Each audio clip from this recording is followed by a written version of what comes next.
I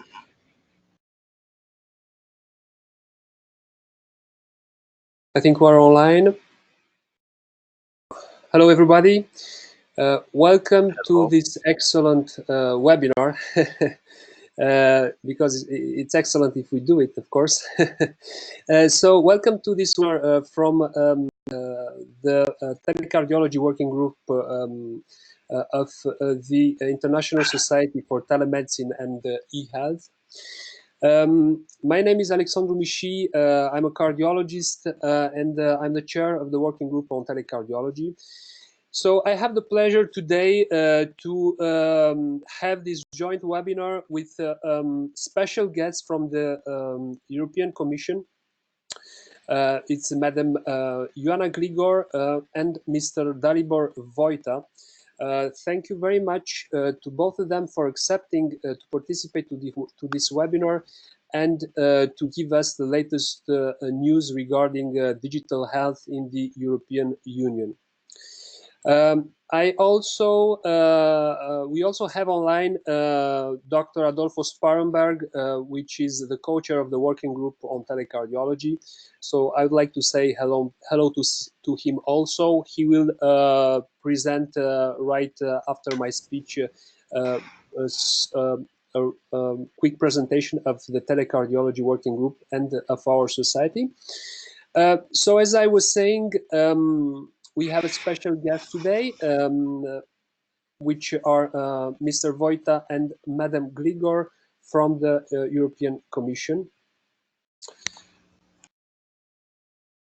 The next slide is charging. A few words about the Telecardiology Working Group. So we are functioning on behalf of the International Society for Telemedicine and eHealth, and we welcome every person who shares the common interest of e-cardiology and e-health. Our domain of action addresses to anything that concerns cardiology and computer science, such as mobile applications for clinical use, such as artificial intelligence, patient-hospital or hospital-patient communication, and data analysis.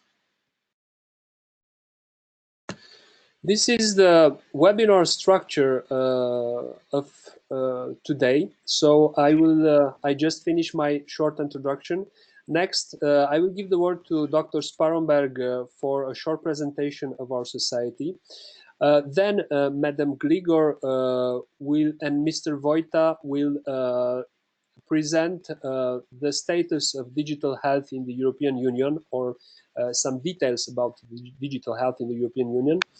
Afterwards, there will be some time for take-home message and discussion with participants. So with that in mind, I would like to give the word to my friend and Dr. Adolfo Sparenberg for a quick presentation of the International Society for Telemedicine and eHealth. Adolfo, welcome. Welcome. Thank you, Alexandru. All right, dear colleagues, dear invited speakers, members of the ISfTeH, and it's a pleasure to participate of this outstanding webinar. At this moment, evening hours in Europe and morning hours here out of the United States. So on the ISfTeH, I welcome all of you to this special. Before going through basic information about the ISfTeH, I just would like to say that this session, this webinar, will be recorded via an platform. So the content of slides show and the respective audio will be available that for session today. And the access link to the recorded session will be in around 24 hours and on the website. Important also that during this session, a chat box we have the side of this, so your comments and questions are quite well answered by my colleague Alexandru. At the end of the presentations, there will be a time interval around 15 minutes for questions. The round of discussions is expected. So please use the chat box for that.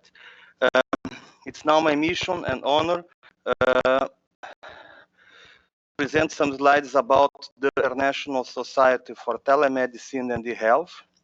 So this slide resume of our activities and mission. Headquarters of the ISfTeH is located in Basel, Switzerland. The ISfTeH is an NGO and non-for-profit organization in official relations to the World Health Organization that was founded in 1997, exactly 22 years ago in Kobe, Japan. The main mission of the ISfTeH is to facilitate the international dissemination of knowledge and experience in telemedicine and in eHealth, and to provide access to recognized experts in the field.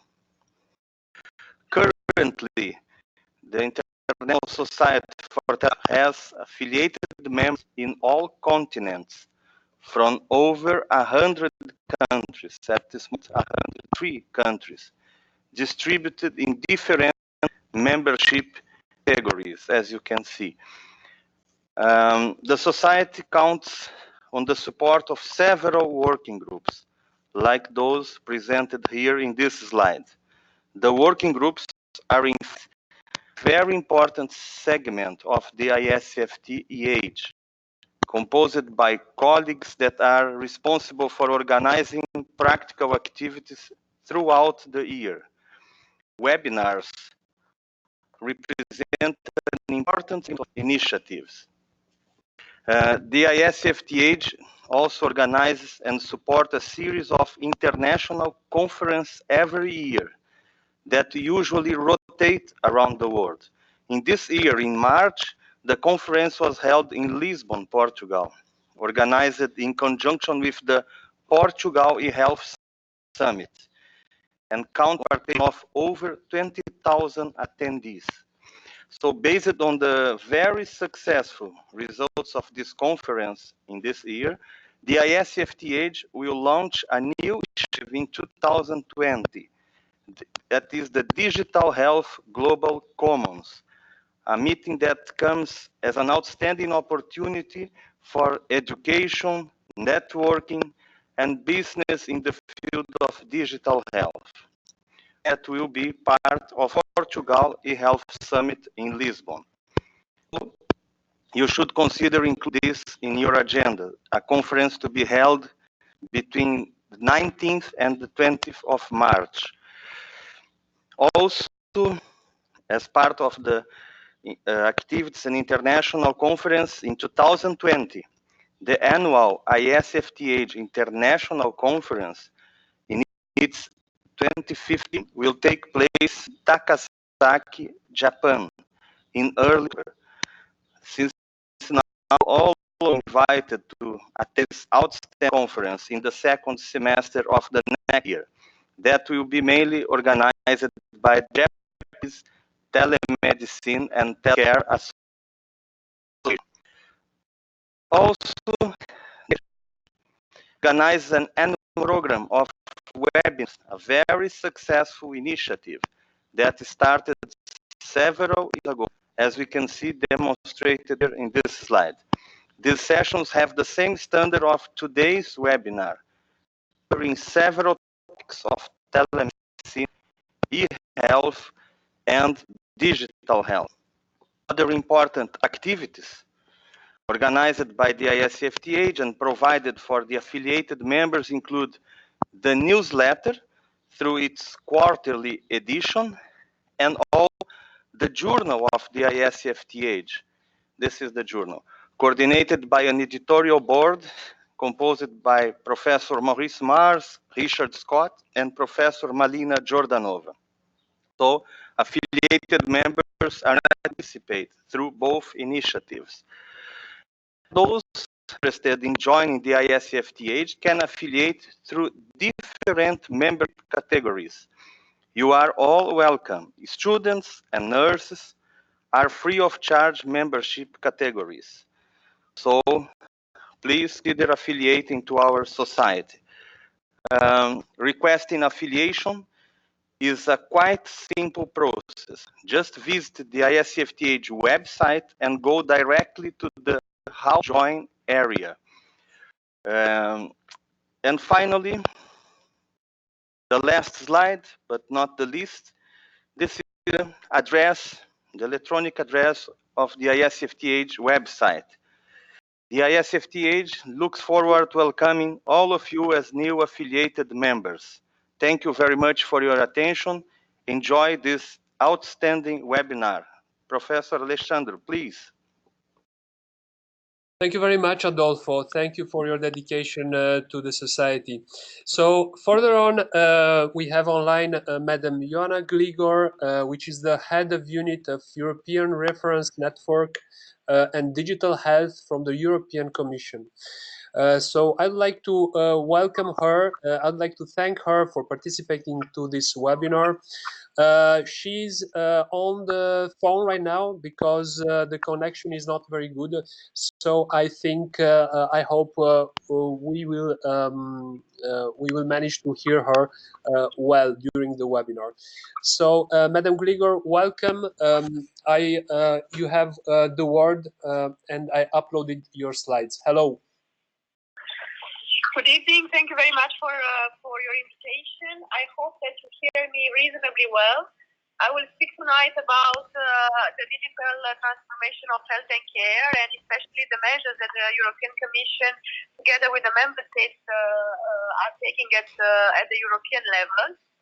And if Alexandru, put the first slide, please.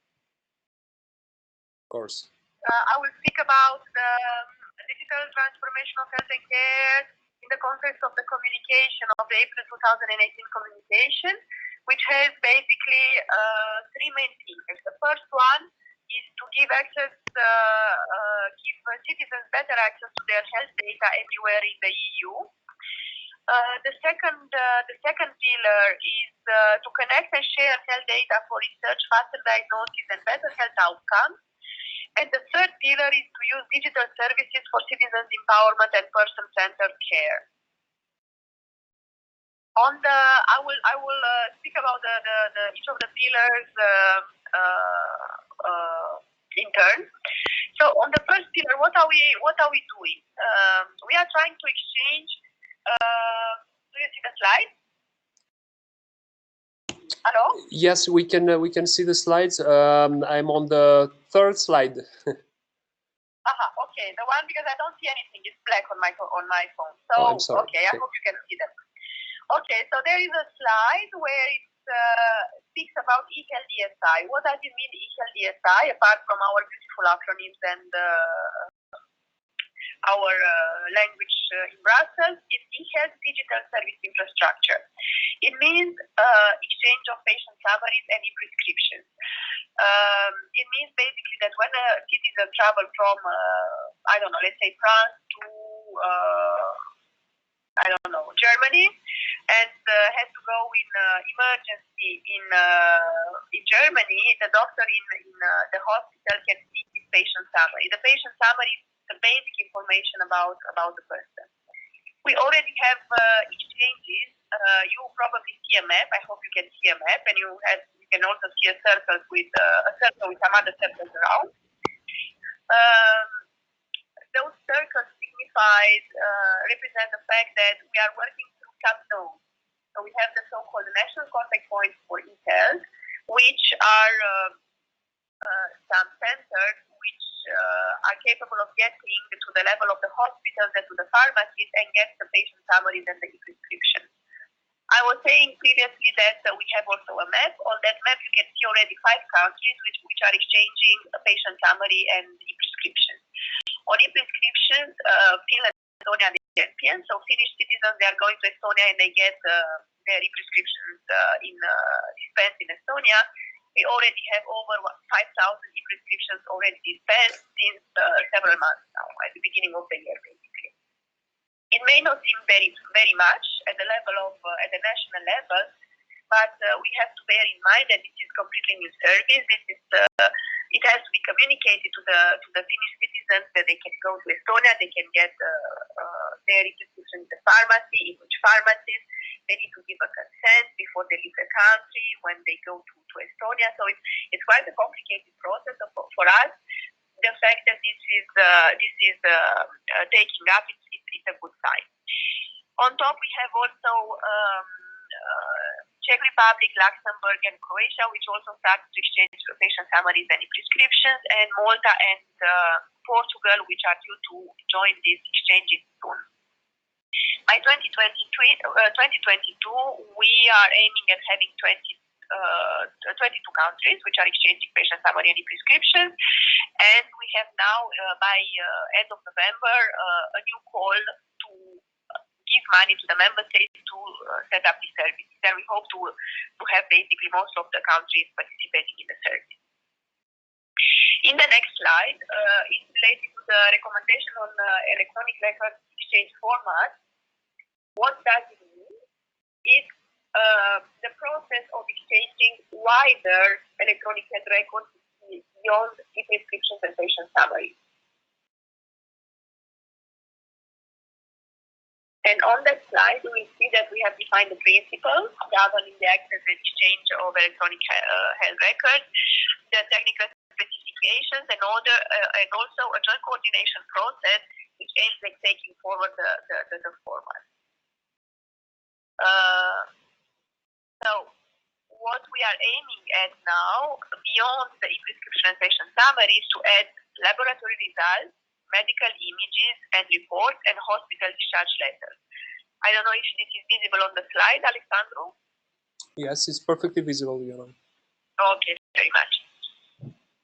So the idea is that when they are traveling abroad, citizens, they can, the doctors in the country B, as we call it, in the country where they go, they can access much more information than initially. And we are also basically working to enlarge the scope of the service. Initially, it was only for emergency. Now we basically plan to have it for planned and unplanned care. What does it mean this concretely? For instance, I know that in France and Luxembourg, there are a lot of transfrontier workers. So when we will check these wider electronic records, laboratory reports, medical images, discharge letters, etc., transfrontier workers can do their tests in France, in Luxembourg, and they can go also to their doctor in France, and the doctor in France can access the medical record with all the information from Luxembourg. So that could help also saving a lot of money to the budget, because one doesn't have to repeat those tests, which in many cases can be very expensive, both for the patient and also for the health sector. Another area on which we are working, and that I'm going already to the second pillar, is pooling health data for research and personalized medicine. And here we have the genomic initiative, which aims at making at least 1 million genomes accessible by 2022. And we are speaking about sequence genomes. And on the next slide, we will have a little bit of an overview about the areas in which this can make a difference: improving cancer treatment, improving prognosis for rare diseases, prevention of common and complex diseases, including pharmacogenomics, etc. So these are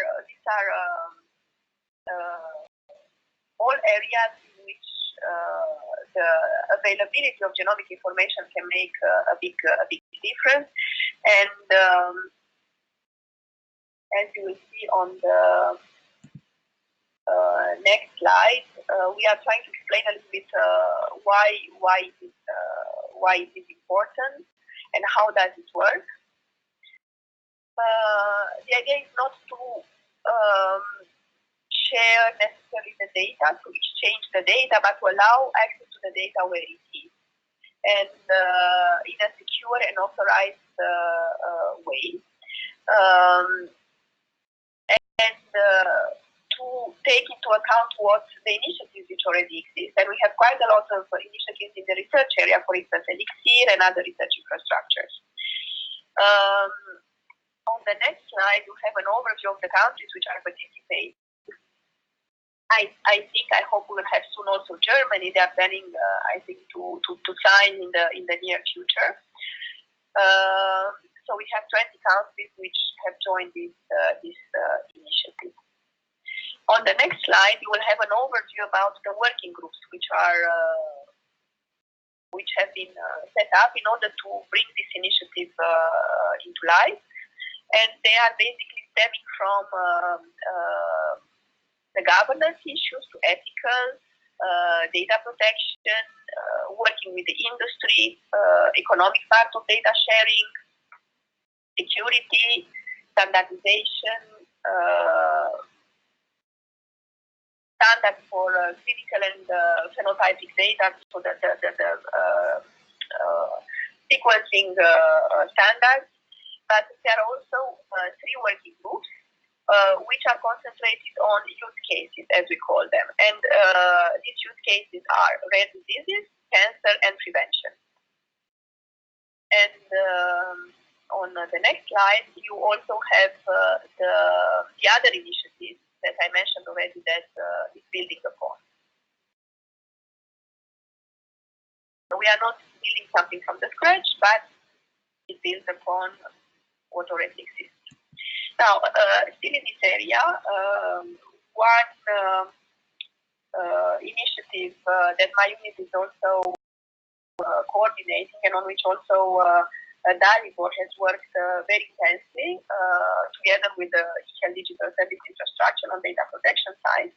And this initiative is the European Reference Network for Rare Diseases. In this area, we have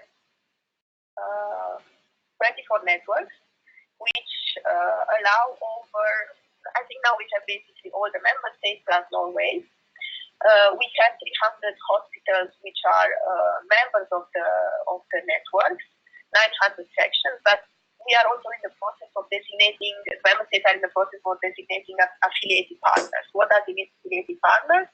They are hospitals which do not meet the requirements of being a member, which are very, very strict, but they ensure the coverage and the link with the European reference network.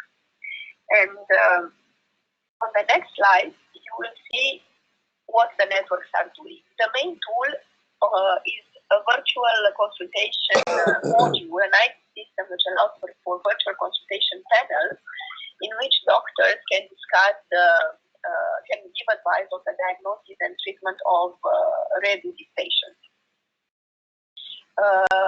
This has a lot of data protection associated with, of course. Dalibor can give a little bit more details about this presentation.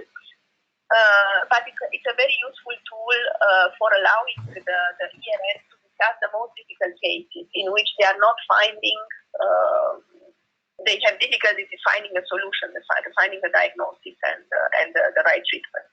And I think we are somewhere around 800 cases so far. I hope we'll soon reach the 1,000 cases benchmark. And after a slower start, I think basically now it's used on a very, very regular basis by a lot of rare disease doctors and to the benefit of quite some patients. Then we are also setting up rare disease registries. 5 ERNs, they have already set up the registries. Now we have a call which has closed in October for the rest of the 19 ERNs, with the purpose of supporting the work related to the research of in the rare disease area. Then we are also supporting the ERNs with e-learning, with training tools. We will launch a program for the mobility of doctors dealing with rare diseases between different hospitals which are members of the ERN, where the doctors basically they can teach. They can be, for instance, professors which are teaching a new surgery technique or something like that in another hospital, or more junior doctors which are coming to another hospital to learn different things. Okay, on the next slide, you have some information related to the work on digital tools.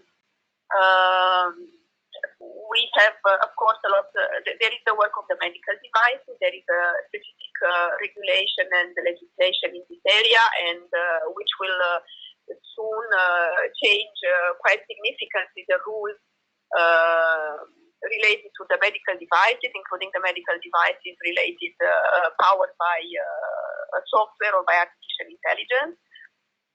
And the notified bodies that are to be set up in the member states, they have to go through very thorough assessments of the medical devices. But you also have well-being apps and iPhones and other type of wearables which are also inputting data into the health system. And the colleagues in DigiConnect have been working on a code of conduct on eHealth. On the artificial intelligence, because we are speaking a lot about artificial intelligence and big data, especially when we are dealing with such a vast amount of data, artificial intelligence can make of radiology, pathology, dermatology, etc. A big, very important difference where is made by the AI in areas with patterns, let's say. So now there are a lot of AI algorithms which can support significantly the doctors in their diagnosis. Sometimes they have results which are even better than the doctor. It doesn't mean, however, that AI will replace doctors. I don't think that it will ever happen, but it can provide a big support for less specialized doctors or for areas where you don't have a coverage of doctors. For instance, medical deserts. I know, for instance, that the colleagues in Finland, they were using the artificial intelligence devices to support doctors in Africa to do diagnosis in different areas, for instance, dermatology, etc. Of course, the next slide, you will see that the AI is not an area which goes very smoothly in terms of environment and liability and transparency, etc. So this is why the Commission is working quite intensively. The colleagues in DigiConnect, DigiChatis, together with us, with Digitalhealth, we are working quite intensively on trying to see how to regulate the area without basically hampering the development, of course, in artificial intelligence on the market, and making sure that the regulators, that the users, they have the necessary transparency as much as artificial intelligence with its associated black box concept can be transparent. So to see how much we can ensure the transparency of what kind of data is used, the data sets behind, the metadata, the definition of different patterns, etc. But also clarifying the rules related to the liability in this area. And you will probably see in the near future several proposals in this area. So another big priority for Digitalhealth, for my unit in particular, is the European Health Data Space. And the mission letter of the Commissioner Kyriakides is asking her to set up a European Health Data Space and to ensure that citizens have, I would quote basically from the mission letter, President-elect von der Leyen has asked her to create a European health data space to promote health data exchange and support research on the new preventive strategy, as well as on treatment, medicines, medical devices, and outcomes. As part of this, you should ensure citizens have control over their own personal data. Sorry. So this is the mandate that Commissioner Kyriakides has received. Of course, the European health data space it's a space which requires a very strong governance. We have to take into account the existing infrastructure and to make sure that the data are used for the purposes I have just mentioned. There is a lot of work ongoing with the member state consultation and development. And last but not least, I would like to speak very shortly about the funding, because funding is very important, of course. And now we are just ahead of the next multi-annual financial framework. And there are several sources of financing for the digital health, be it the share management fund, European Regional Development Fund, the European Social Fund, which allow for financing infrastructure on equipment at national level, including telemedicine, including electronic health records, including other elements, and digital skills also through the European Social Fund, but also Digital Euro program, which will continue basically the current Connected Euro facility, and Horizon Europe, which will continue the current Horizon 2020, focus more on the research side. One element that I would like to underline is that the eHealth network, which is the network of eHealth authorities in member states, they have recently adopted in June the investment guidelines. Investment guidelines mean recommending the procurers in member states that when they are procuring infrastructure for electronic health records, they should use the standards and specifications foreseen in electronic health record exchange format recommendations. And the standard specifications are HL7 for patient summary, prescriptions, laboratory data, discharge letters, and ICOMS for images. So this was the main areas I wanted to present. I'm available for questions, and I'm passing the floor to Dalibor now. Thank you very much, Ioana. This is really an impressive presentation about what the European Union did and will do in the near future. So there will be a questions session at the end or after Mr. VOJTA's presentation. However, I would like to put you a question for just maybe a quick answer. There are so many countries in the European Union. How do you achieve compatibility between the systems from one country to another? What is the process that is going on here? So there is a huge process in terms of coordination and interoperability, and this has started years ago.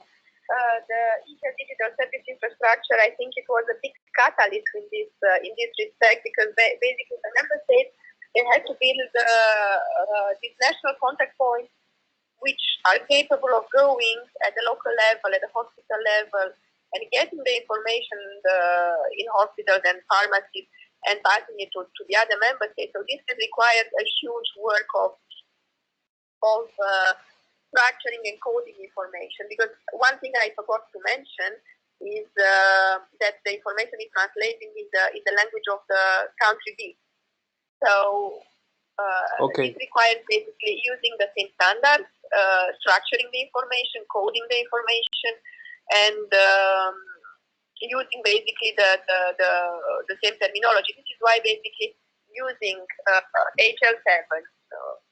HL7 CDA, HL7 FIRE, etc.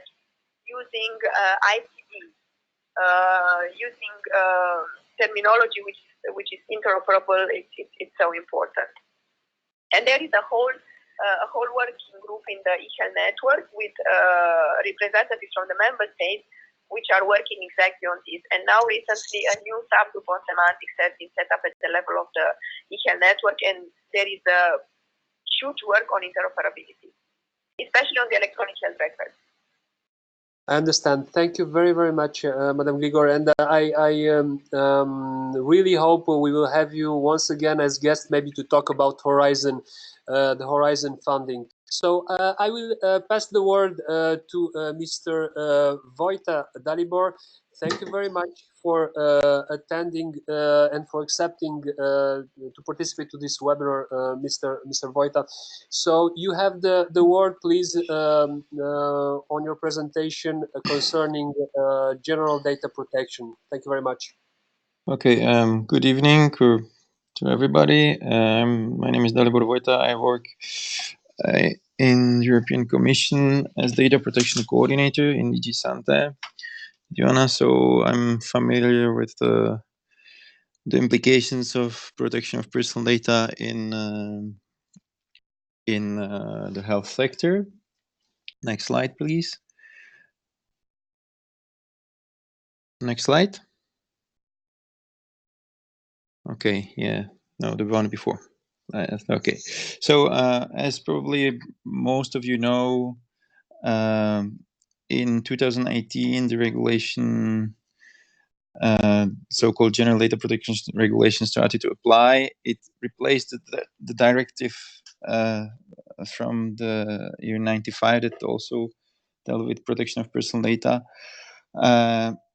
So this General Data Protection Regulation was not a revolution, but rather an evolution. So most of the principles and obligations for controls of personal data already existed before, however, were slightly different in each of the member states, depending on how they implemented the directive.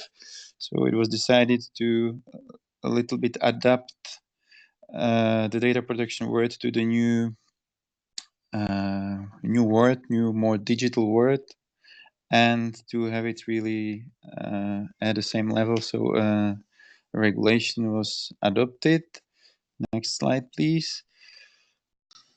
What is the scope? So material scope is the regulation applies to processing of personal data wholly or partially by automated means, and to processing other than by automated means of personal data which form part of a filing system or are intended to form part of a filing system. So basically, unless you have only some data that you don't intend to file, you have it just in your drawer, then it falls within the scope of the GDPR. Once you start classing it, whether it's on your computer or in your drawer, that's GDPR applies. Territorial application is also interesting. The activity, it's of course applies to all the entities that are established in the European Union, but also to activities of entities that are established outside of EU if the process data of data subjects, I mean personal data of individuals that are living in EU in the context of offering products or services in the EU. So if there's an activity exercised within the territory of EU, GDPR applies. However, it does not apply to personal data of deceased people and anonymized data. Maybe here I should be a little bit more specific. What is anonymized data? Anonymized data means data that are no longer possible to be attributed to an individual. So it means that if you have a data that are pseudonymized, so you process personal data in the way that you, for example, attribute a random code to a set of data that belongs to a patient, and this code,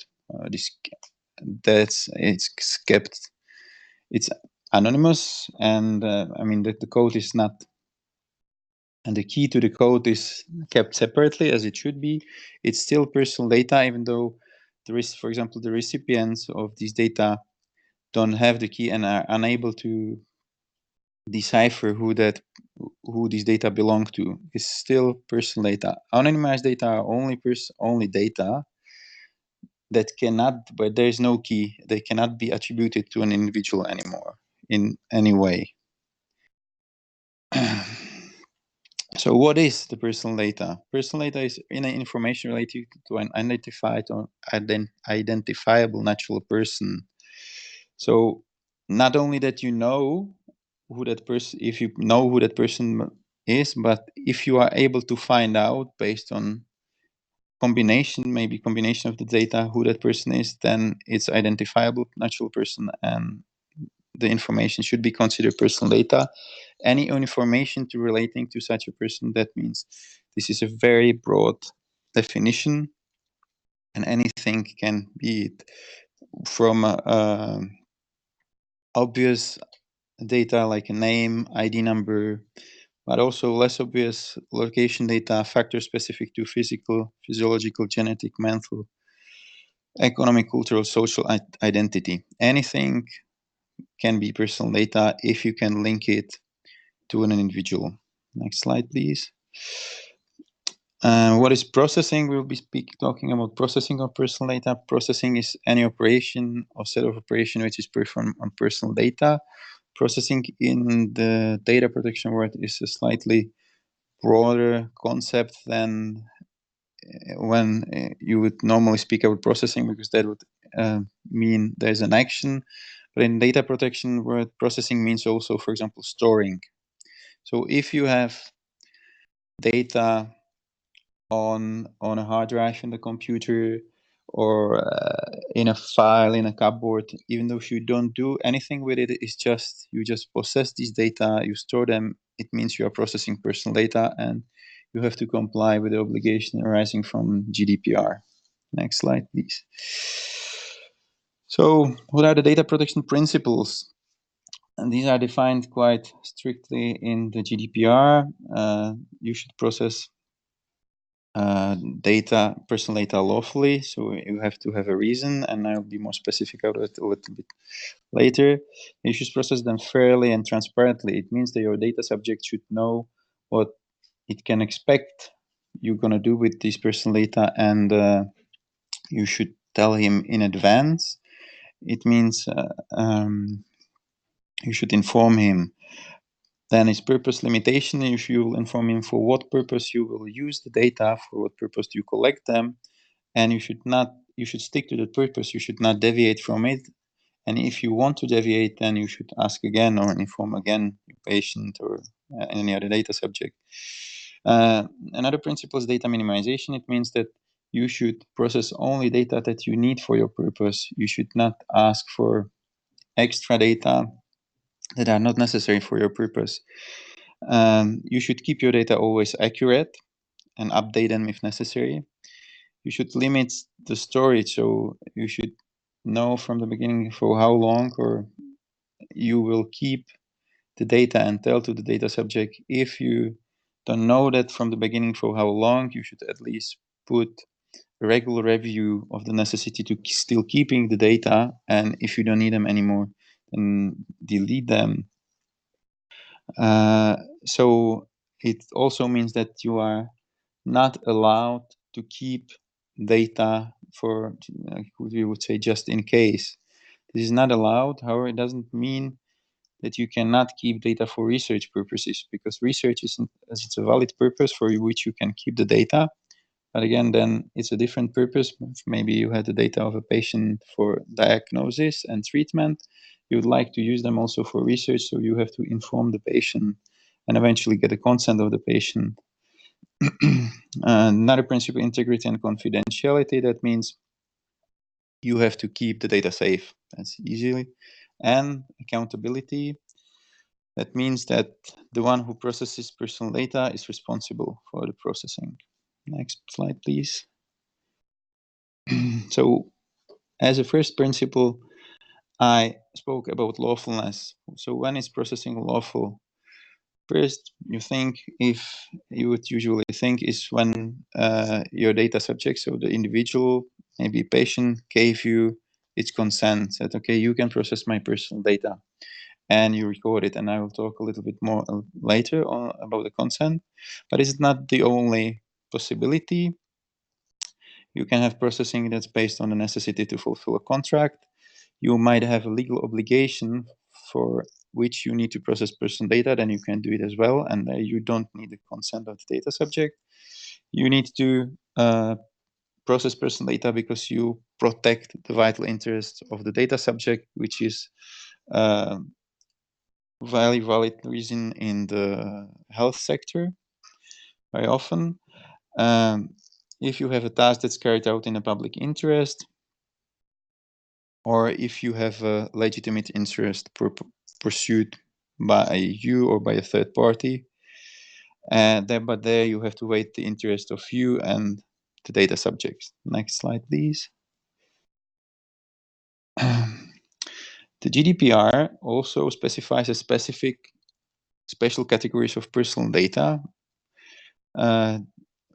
which is racial and ethnic origin, political opinions, etc. But it's also data, biometric data, and data on health. And in general, processing of these categories of personal data is forbidden unless, next slide please, unless the processing falls within a special category of derogations for these practical types of personal data. And so when you can do it, there are different reasons. Number one is again the consent. So if it's health data, you want to process personal data of the patient, the patient should give you its consent.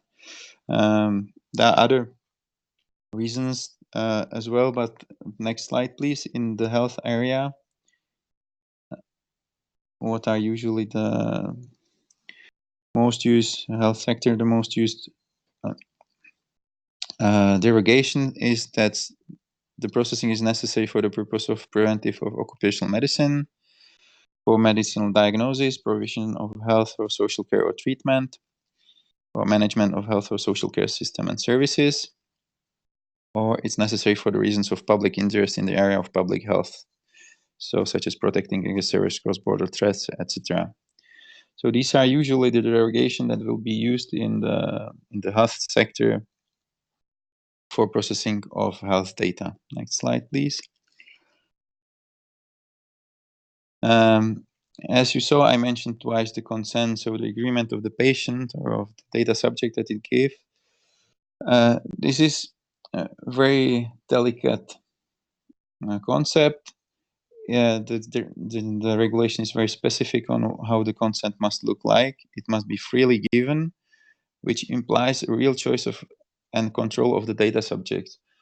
It can be quite tricky in the health sector, in particular in the relationship between the patient and the medical professional that treats him, because the patient, there might be a clear imbalance between the two, and then the question arises whether really the consent is freely given or the patient felt obliged to give the consent anyway because of fear of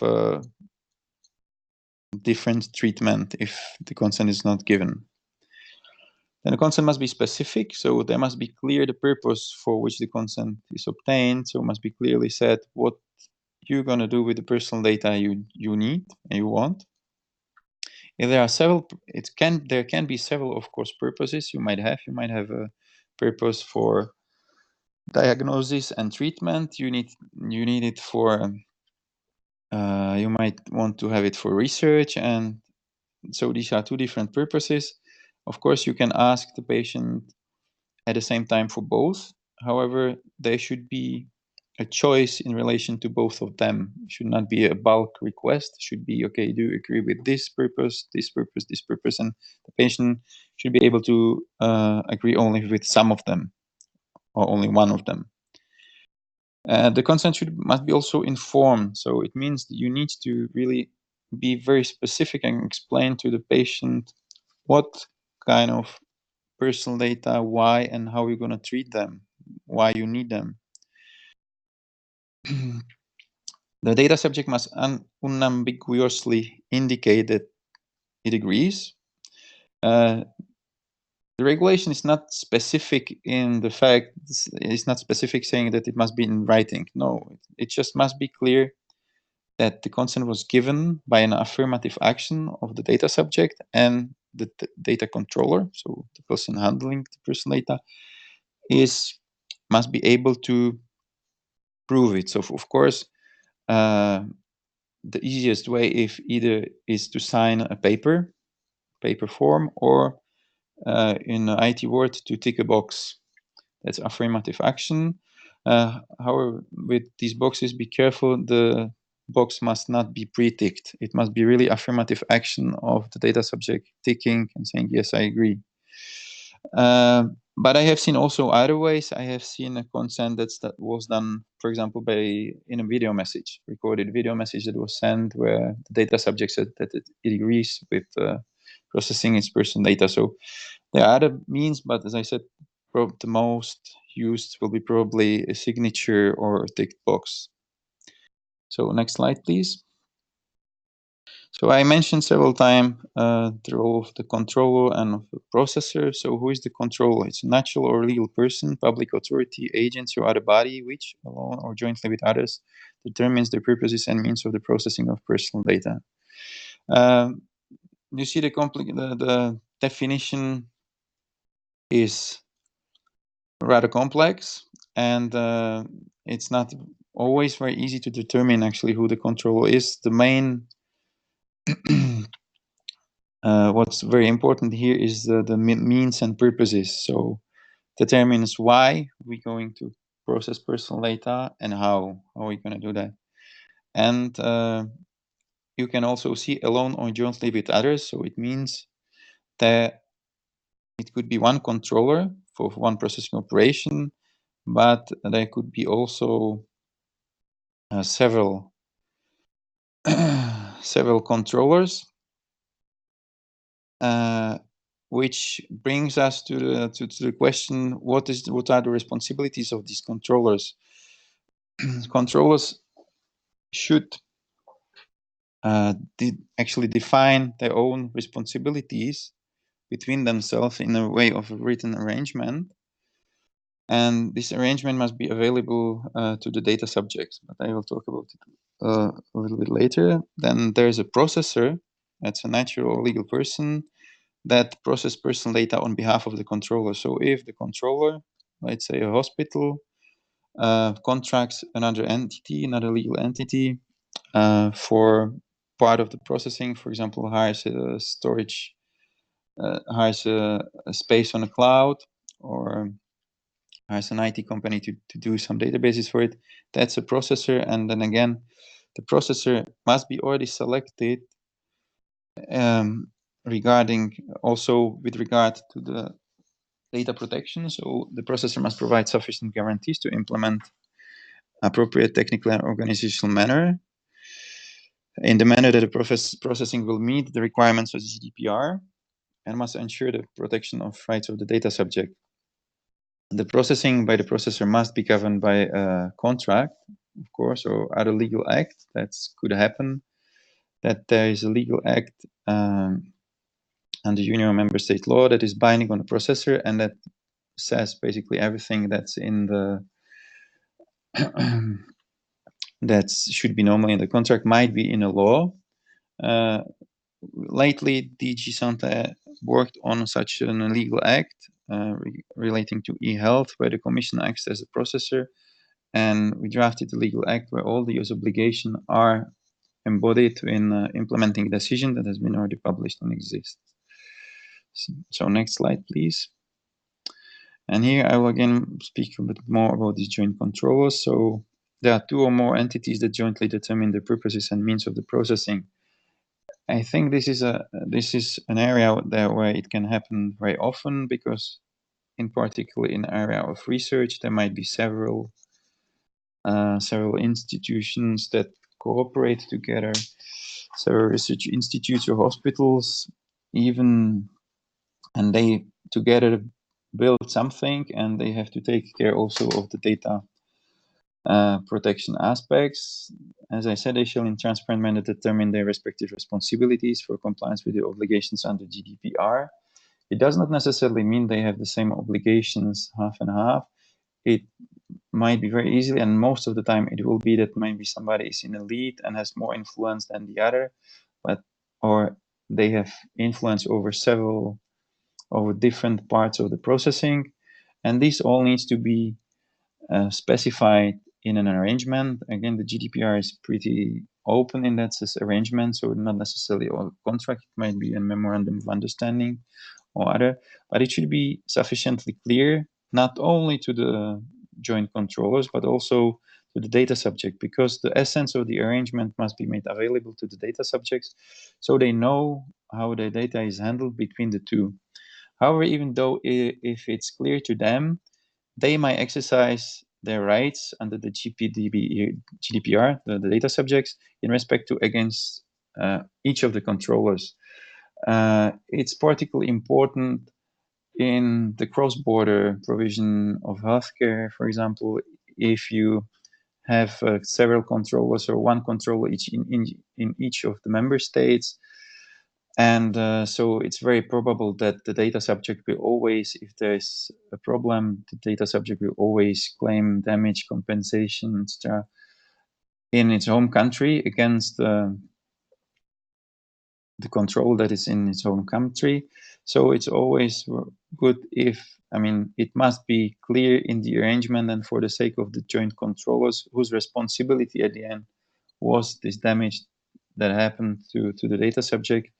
And so the control that had to, for example, reimburse the data subject could then reclaim this compensation from the joint controller who was in fact responsible for the damage. But it is not up to the data subject to find out who was responsible for the damage. It is the joint controllers who must then work it out among themselves.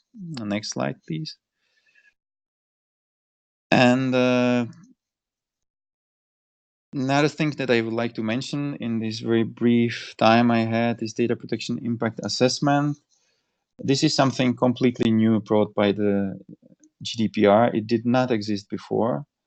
And it's an assessment of the risk that the processing operation might bring to data subject. So when the type of processing is likely to result in a high risk to the rights and freedoms of natural persons, the controller must perform so-called data protection impact assessment, and it must be done prior to the processing. This definition is pretty broad. You would tell yourself, how should we know whether this is whether the processing is likely to result in a high risk to the rights and freedoms of the data subject. So the regulation tells you if it's a systematic or extensive evaluation of personal aspect relating to natural person, which is based on automated processing. Processing on a large scale of special categories of data, which means also health data. So in the health sector, this will be probably mostly the case. When you have this processing, well, you have to do data protection impact assessment. And then when there's a systematic monitoring of publicly accessible area on a large scale, but in the health sector, I don't think that will be the reason of many data protection impact assessment. But the life of controllers should be a bit easier in this sense that that the supervisory authorities, each of the countries has its own supervisory authority in the area of data protection. They should issue lists of processing operations that require automatically a data protection impact assessment. So please if you think that you might need to perform a data protection impact assessment, please seek your data protection authorities in your member states and have a look if they already issued a list, and check on the list, because very often these lists must be issued, but the authorities might also issue a list of processing operation that do not require data protection impact assessment. So if you would be on that, you will be safe. So what is actually data protection impact assessment? In the data protection impact assessment, you have to describe what actually you're going to do with data, systematically describe the envisaged processing, then assess the necessity and proportionality of the processing operation in relation to the purpose talked about, and then assess the risks to the rights and freedoms of data subject, and also specify the measures you intend to take to safeguard, to protect the data subject. So this data protection impact assessment, of course, the Commission, as I said, is already joint controller as well in different processing operations. And we have several processing operations where we will, or we are in the process of carrying the data protection impact assessment. So it's new as for us as will probably be for you. But as I said, that should be done before the processing starts, and it also should be updated regularly in case the processing operation lasts for a longer period. And next slide, I think. Next slide. Yeah.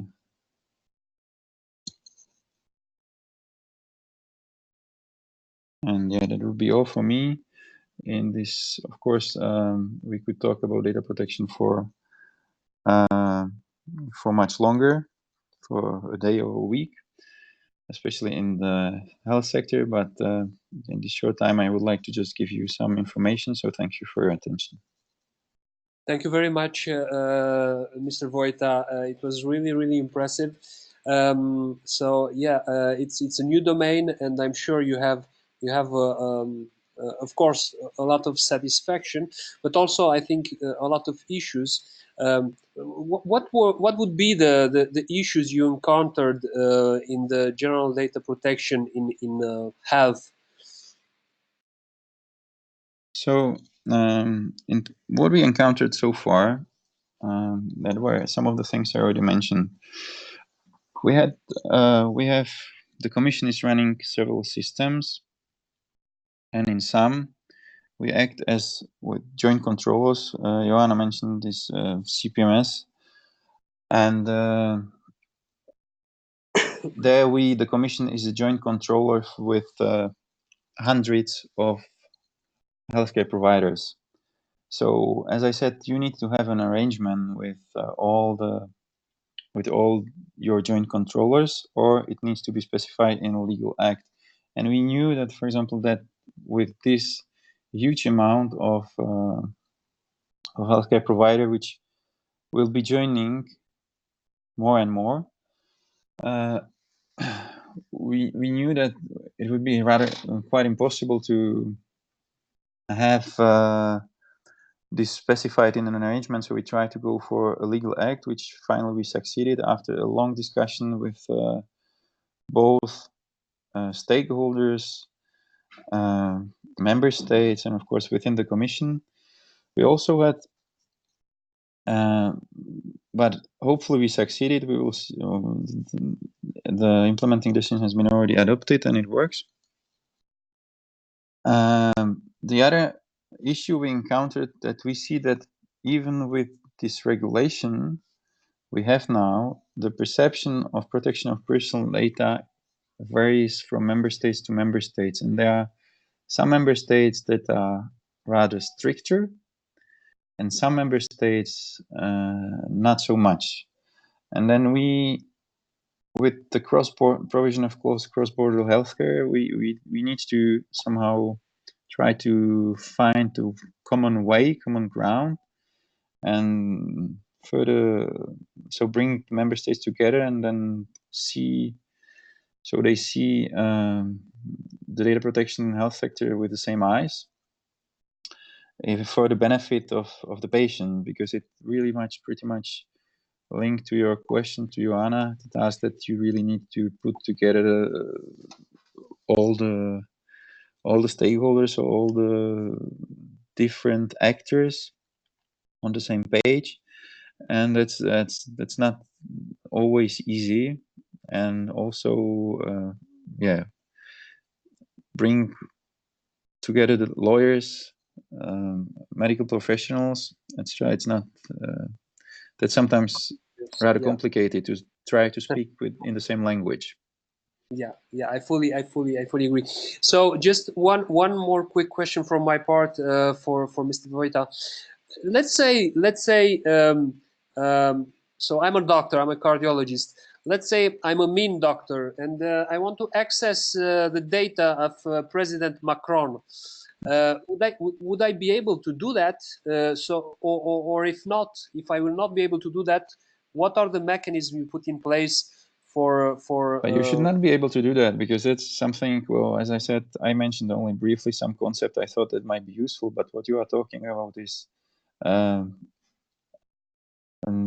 data protection by design. So any network or any, let's say, database where President Macron's health data might be stored should be designed in a way to protect personal data as well. So unless you would have, and one of the things would be, for sure, one of the principles that should be built in the system should be need-to-know basis, access only on a need-to-know basis. So normally you should not be able, it should be password protected. It should be, the access should be granted only to people who really need to know. That would mean treating doctor, maybe some personal staff of the hospital where the president is treated, etc. And you should not be able to access the system at all, not even see data of a single patient. I understand. So you have to get in contact with the patient first, even to discuss, maybe to have access to his data. No, not necessarily. Not necessarily, sure. Because you have seen there are some.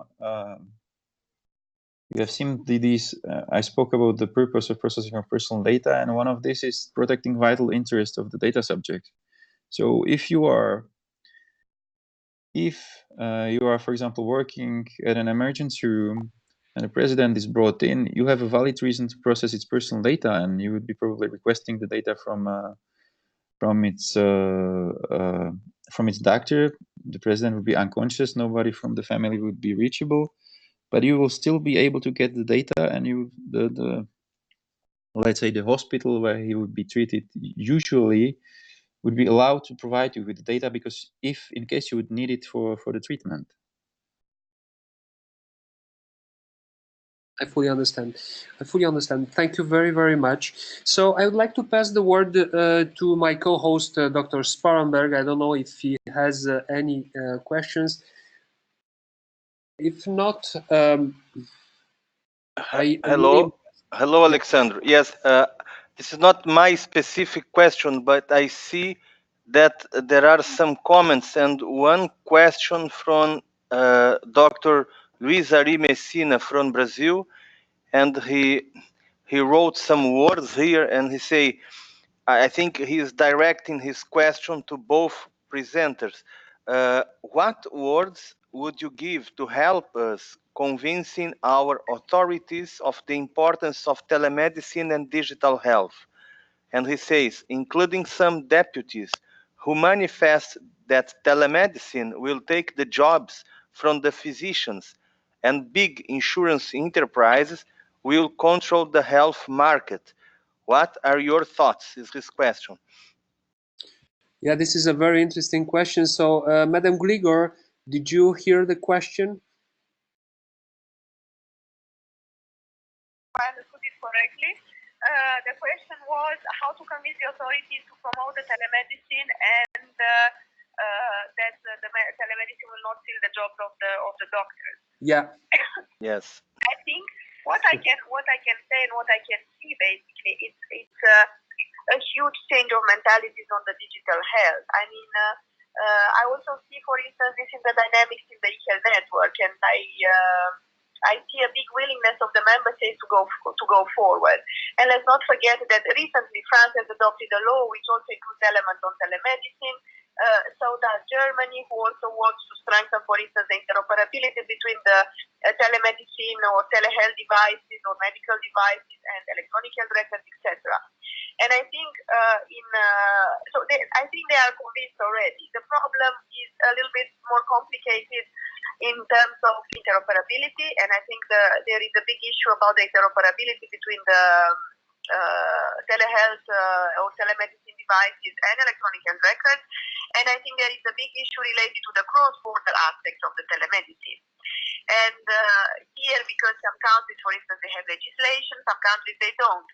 Some countries reimburse, some countries they don't. So the cross-border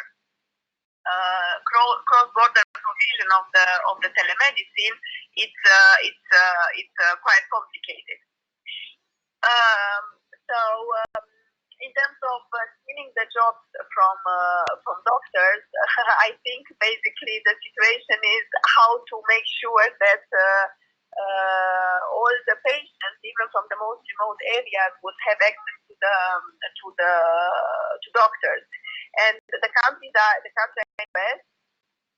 Romania, for instance, the European Social Fund was trying to support telemedicine in a very remote area of Danube Delta, allowing patients from this area to participate, to see a doctor, to get in touch with a doctor. Because let's not forget that we have a lot of medical deserts in Europe, where the patients, they really do not have access to a GP, let alone to a more specialized doctor. So I think telemedicine is a very good mean of offering medicine services, health services to these patients. Yeah, I think this is a huge discussion, and I think Madam GLIGOR highlighted the essential. So I personally think that everything related to telemedicine will come and will help the doctors, and also they will help the patients, especially in those remote areas or in the medical deserts. I am very sure that artificial intelligence and telemedicine will not steal our jobs, but this is just my impression. Maybe one more element that I would like to underline: the ERN, the European Reference Network, they are bringing a new model of consultation, which is quite well used, for instance, in the US, this platform discussions between doctors, where they are quickly searching for the advice of some peers. Well, ERN with this CTMS is much more elaborated, let's say, in terms of type of information that can be uploaded, etc. But I think it's a new dynamic that it starts to see its light. And for instance, we have member states like Germany and others which would like to implement this model in their countries. So it's not only bilateral, but starts also to be multilateral discussions between doctors and offering advice and peer consultation. Thank you very much, Madam GLIGOR.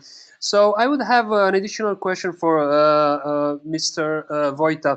What do you think about the medical data sent either by social media or by other applications? I will give you my example. I have patients which send to me their ACGs, or even doctors send me their ACGs, electrocardiogram, via my iPhone. Now this means that I'm having a personal data. So what should I do? Should I say, okay, don't send it to me, or should I just accept it and treat or give them my advice, my expert advice? These are your patients, no? And normally, of course, you should provide them. Normally, that should be clear to them what's going to happen with the personal data. So you should have a so-called privacy statement or privacy notice where you would inform them what's actually happening with the data. And this could be either you can send it to them or you can just post it on your webpage. I don't know if you work as a self-employed professional or if it's as a hospital. So then the hospital should have a policy on that. And that's perfectly fine that you treat the data, because you would fall certainly under one of the derogations, either that you are a treating doctor or there was a consent of the patients. But you should also, in this so-called privacy statement, you should inform them, for example, how long you're going to keep the data, if they want the data to be erased. So how they should, how they should contact you, ask you to do that, etc. There are certain information.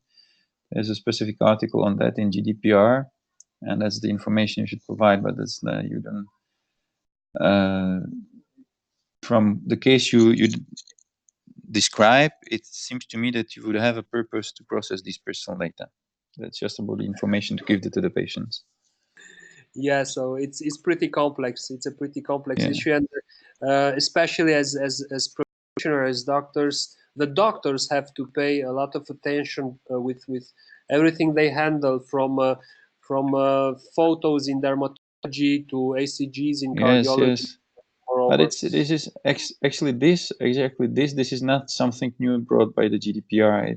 It existed. This obligation existed already before. But the question is how much it was respected in general, not only in the health sector, in any sector. GDPR, one of the, let's say, good thing that brought GDPR was the attention it got. Even though not always good attention, but it was the attention. So the issue of protection of personal data was for a certain time on the top of the list of the newspapers and everybody. So people start to get interested, and at least now most of the people knows there's something like that, and there's something, at least they have the idea to ask, and they have a think, okay, there's something that's happening, and they ask the question you just asked, and then there's for others to explain what to do. Yeah. So yeah. Thank you very much. Yeah, I fully agree. I fully agree with you. Dear Adolfo, do you have any more questions for our guests? Because it's getting pretty late, and I think we should pretty much wrap up our webinar. Would you have any questions for Madam GLIGOR or for Mr. VOJTA? I will make sure that the questions that the audience put, we will pass these questions to the presenters, and if they will have time, they will reply to them via email, and we will post the replies eventually on our webpage.